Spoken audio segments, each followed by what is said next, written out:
नमस्कार, मैं धीरेन्द्र और आप देख रहे हैं मिरर मीडिया। स्वागत है आपका जोहार झारखंड में। एक नजर बढ़ते हैं अब तक की सुर्खियों पर। केरेडारी सीएससी को व्यवस्था पर सांसद प्रतिनिधि ने सिविल सर्जन को सौंपा ज्ञापन, अनुपस्थित चिकित्सक पर कार्रवाई की मांग।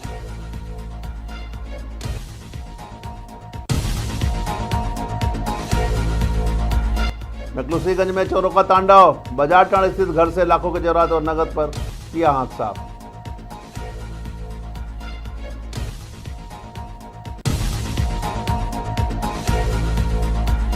लौह पुरुष सरदार वल्लभ भाई पटेल की 150वीं जयंती पर दुग्धा चंद्रपुरा में रन फॉर यूनिटी का भव्य आयोजन।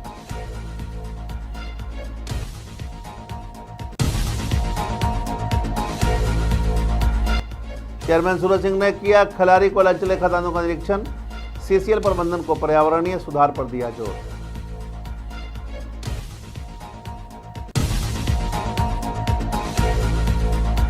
और देवघर समाहरणालय में रक्तदान शिविर का आयोजन, उपायुक्त ने रक्तदान कर लोगों से किया अपील।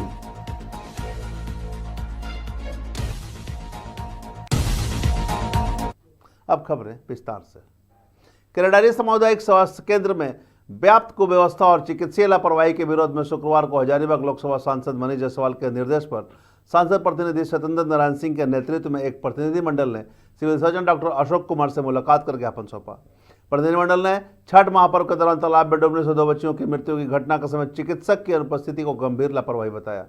सिविल सर्जन ने प्रतिनिधिमंडल को आश्वस्त किया कि 15 दिनों के भीतर केरेडारी सीएचसी में चिकित्सक की नियुक्ति कर दी जाएगी और अनुपस्थित चिकित्सकों पर विभागीय कार्रवाई भी की जाएगी।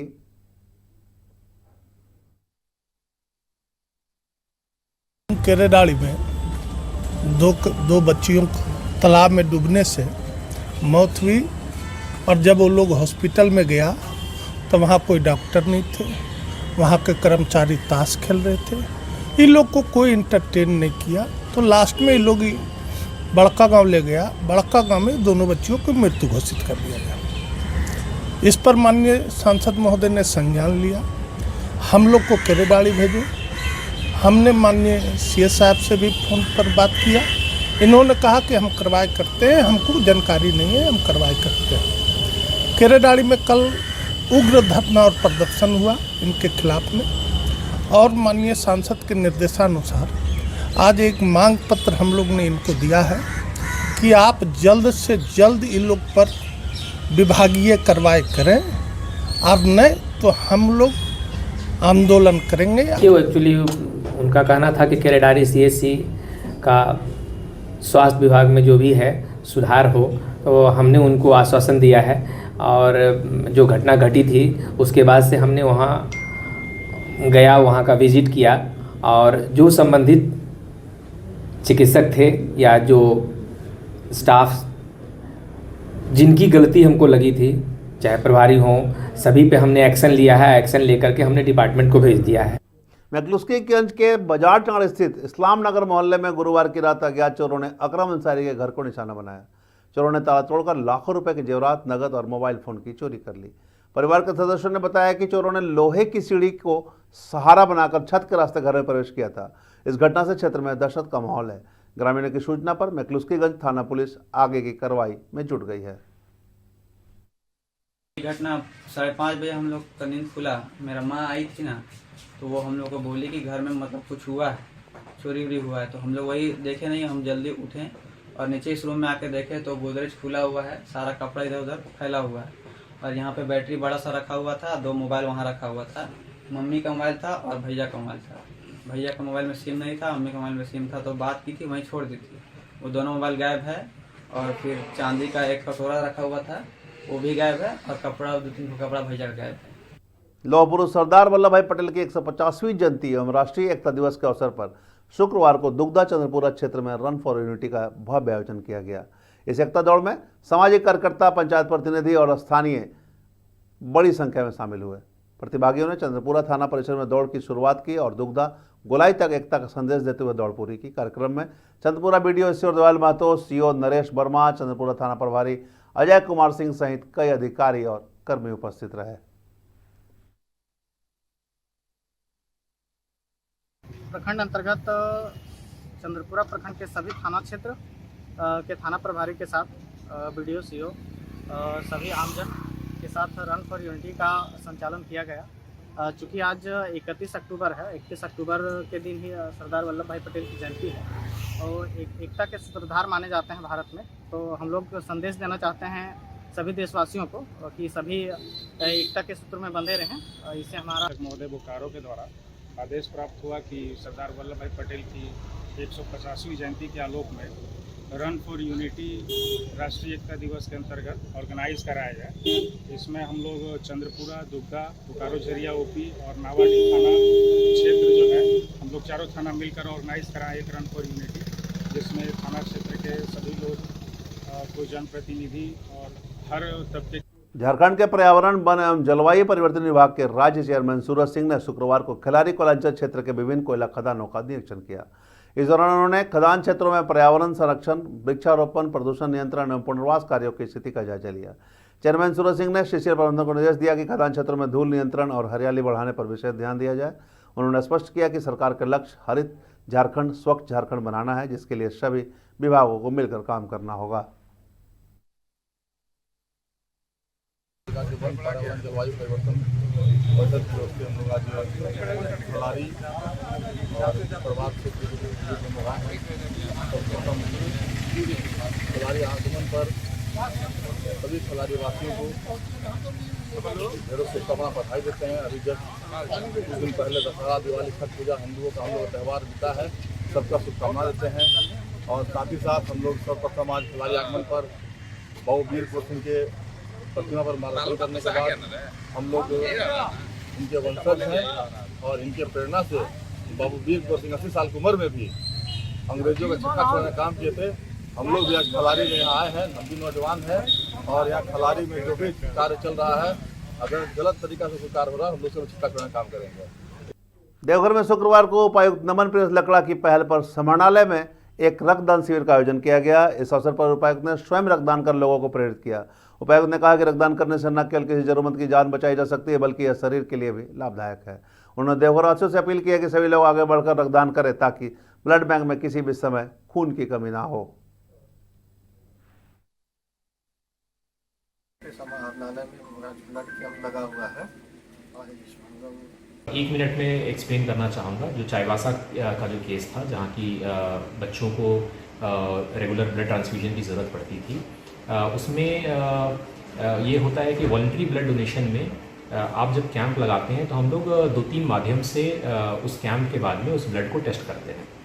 चाहे वो NAT के माध्यम से ब्लड की टेस्टिंग हो, चाहे वो RT-PCR से हो, या एक रैपिड एंटीजन होता है जो ELISA test, sorry not RT-PCR, ELISA test. अब ये जो 3 मेथड बताया, इसमें जो रैपिड एंटीजन है उससे आप तुरंत ब्लड तो टेस्ट कर सकते हैं, लेकिन ये कन्फर्मेटरी नहीं रहता है।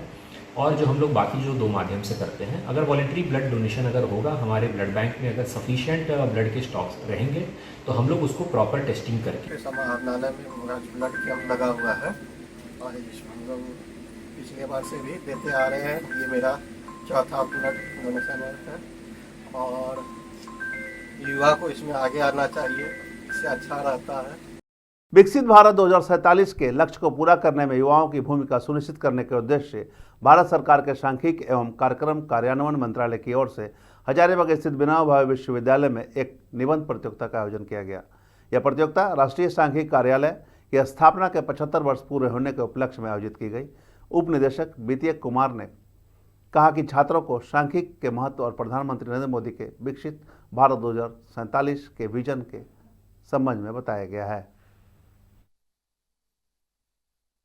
जी, हमारे यूनिवर्सिटी डिपार्टमेंट में सांख्यिकी विभाग की ओर से एक निबंध प्रतियोगिता रखी गई थी, जिसमें जो हमारे प्राइम मिनिस्टर हैं नरेंद्र मोदी, उनका क्या विजन है इंडिया को लेकर के, वो बेसिकली स्टूडेंट को बताया गया है। और हमारा रोल क्या रहेगा इसमें, हम कैसे अपने देश के लिए हेल्प कर सकते हैं, उसको इम्प्रूव करने में, उसको एम्पावर करने में। तो वही सब बहुत सारी चीज़ बताई गई। सांख्यिकी को बढ़ावा देने के लिए पूरे देश में, तो ये पूरे कंट्री में चल रहे हैं इस तरह के प्रोग्राम हम लोगों के सभी जगह भारत सरकार के द्वारा, और ये NSS करवा रहा है। तो वो इसी का उद्देश्य ये है कि बच्चों में सांख्यिकी को बढ़ावा देना और जिससे कि इसका विकास को भी सांख्यिकी के बिना पूरे हिंदुस्तान में कहीं कुछ नहीं है। सभी जगह डेटा की ज़रूरत पड़ती है, तो डेटा का भी इसलिए महत्व ज़्यादा है, तो इसीलिए सब लोगों को इन्वॉल्व किया जा रहा है। विनोबा भावे यूनिवर्सिटी में ऐसे कंपटीशन करा रहे हैं। ये ऐसे कंपटीशन कराने का मुख्य उद्देश्य है लोगों को जागरूक करना, ताकि भारत ये जाने, लोग जो पीपल सेंट्रिक गवर्नेंस की बात होती है गवर्नमेंट ऑफ इंडिया की तरफ से, हमेशा लोगों को पता चले कि हम कैसे डेटा कलेक्ट कर रहे हैं, उस डेटा का हमारा यूज़ क्या है। और अभी के समय में एविडेंस बेस्ड पॉलिसी मेकिंग एक बज़वर्ड नहीं है, ये हम इम्प्लीमेंट कर रहे हैं और उसके लिए जो बैकबोन है वो हम तैयार कर रहे हैं।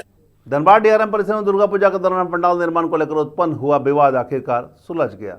शुक्रवार को धनबाद थाना में दोनों पक्षों के बीच आपसी समझौता हुआ। डेकोरेटर मनी खलदर ने कहा कि भुगतान संबंधी जो गलतफहमी थी उसे बातचीत के बाद दूर कर लिया गया है। पूजा समिति अध्यक्ष रमेश राव ने स्पष्ट किया कि भुगतान न मिलने का आरोप निराधार था। इस विवाद को सुलझाने के लिए जिला डेकोरेटर संगठन अध्यक्ष पुरुषोत्तम सिंह ने भी मध्यस्थता की।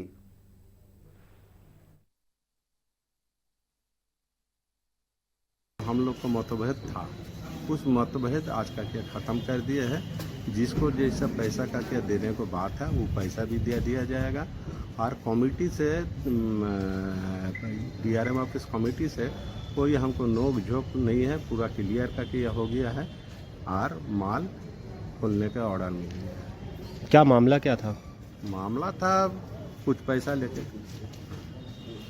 लेके वो सब का किया कंप्लीट हो गया तो इसमें, और मेरा तरफ से कोई का के इसको लंघन नहीं होना है। तो आज जाके आप उस समय भी हम लोग खड़ा होकर के काम को कराने का पूरा प्रयास किया था और काम बहुत अच्छा हम लोग करवाए भी। मिस्त्री का भी बहुत सहयोग रहा, क्योंकि मिस्त्री ने भी बहुत कम समय में काम को अच्छा अंजाम दिया। और काम के बाद में पता चला कि कमेटी ने कुछ एक्स्ट्रा पैसा दिया, उसके लिए हम लोग आपस में और बैठे थे और मिस्त्री का कुछ पैसा बाकी था। फिर हम लोगों ने कमेटी से पैसा मिस्त्री का दिलवाया, जिसमें कि अभी भी मिस्त्री का 8,000 रुपया डेकोरेटर के मालिक के द्वारा बाकी है। परंतु आज हम लोगों के कहने पे डेकोरेटर का जो मिस्त्री है आज वो पंडाल को खोल देंगे। और ये जो मानिक हल्दर जी के द्वारा जो कमेटी के ऊपर इल्ज़ाम लगाया गया था, हम लोग उसको आपस में, क्योंकि सब लोग पहले भी हम लोग काम करने में सहयोग किए थे, इसलिए हम लोग सब एकत्रित होकर के अपना एकता का परिचय देते हुए हम लोगों ने इस हजारीबाग में शुक्रवार को राष्ट्रीय वनाधिकार आयोग और मुस्कान फाउंडेशन के संयुक्त तत्वाधान में दिव्यांगों के लिए और उनके अधिकारों सशक्तिकरण पर 1 दिवसीय सेमिनार का आयोजन किया गया। कार्यक्रम के मुख्य अतिथि सेवानिवृत्त न्यायमूर्ति डॉक्टर विद्युत रंजन सरंगी ने कहा कि दिव्यांग समाज के समान रूप से सम्मानीय नागरिक हैं और उन्हें बराबर अवसर प्रदान किया जाना चाहिए। मुस्कान फाउंडेशन के प्रतिनिधि रविशंकर कुमार ने भी संदेश दिया कि दिव्यांगता कोई कमजोरी नहीं बल्कि दृढ़ इच्छा शक्ति और आत्मबल का प्रतीक है।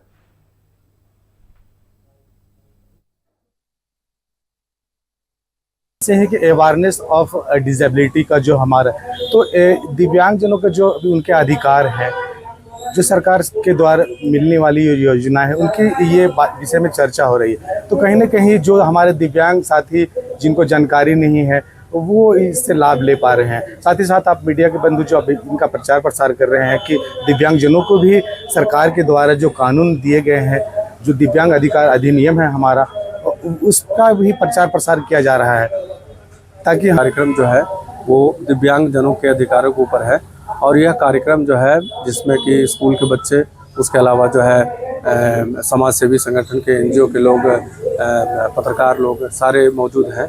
और मुख्य उद्देश्य यह है कि राष्ट्रीय मानवाधिकार आयोग के तहत जो है दिव्यांगों के ऊपर जो है एक पहल किया गया है, जिसमें उनका जागरूकता साथ ही वकालत जो है हम लोग यहाँ पर हजारीबाग चैप्टर से कर रहे हैं। और आने वाले समय में इसका विस्तृत रूप से एक हम लोग चैप्टर बनाएंगे जिसमें दिव्यांग जुड़े रहेंगे और सरकार के प्रतिनिधि रहेंगे। इसका देवघर के मीना बाजार सब्जी मंडी में शुक्रवार को शोक की लहर छाई रही, जिसके कारण मंडी पूरी तरह से बंद रही। दुकानदारों ने बताया कि मोहम्मद लल्लू की अचानक मृत्यु हो जाने के कारण यह फैसला लिया गया। स्वर्गीय मोहम्मद लल्लू एक समाजसेवी थे जो मीना बाजार सब्जी मंडी में सभी दुकानदारों की मदद करते थे। इसी कारण सभी दुकानदारों ने अजगता का परिचय देते हुए मंडी बंद रखी और उन्हें भावपूर्ण श्रद्धांजलि दी।